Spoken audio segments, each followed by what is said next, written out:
This decision that they made with the state of Texas is unbelievable. Hey, you can be a bounty hunter. $10,000, you can report a woman who's trying to go and seek to exercise her constitutional rights. This bill in Texas seems to be a little bit extreme with this problem of bounties for people that turn in somebody that drove someone to an abortion clinic. For me, I'm pro-life, but what I don't like to see is this idea of every citizen being able to tattle, sue an Uber driver, as you said, be deputized to enforce this abortion law. They're giving standing to anybody who's got a social grievance. They're taking the culture wars to a place that our country has never gone. But as the state's former top prosecutor, I have seen the worst of the worst situations.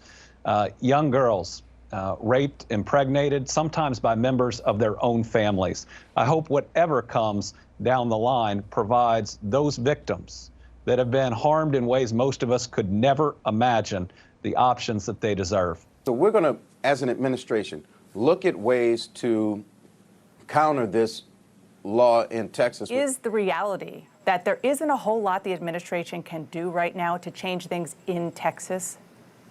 Dan, I hope that's not the reality. If they're at all possible, and I think they are possible, we're going to find ways to make a difference for the women of Texas. The Biden administration is looking at a whole of government approach, asking its agencies to take action. So I'm grateful for that. But Congress needs to act as well. We are going to bring to the floor the Women's Health Protection Act, which will put into law the protections that women need and require that we've had for decades under Roe v. Wade. Speaker Pelosi says the House will vote to codify abortion protections into law, but you know better than I do, there aren't 60 votes for that in the U.S. Senate. So realistically, what can you and your fellow Democrats do? I believe we should abolish the filibuster.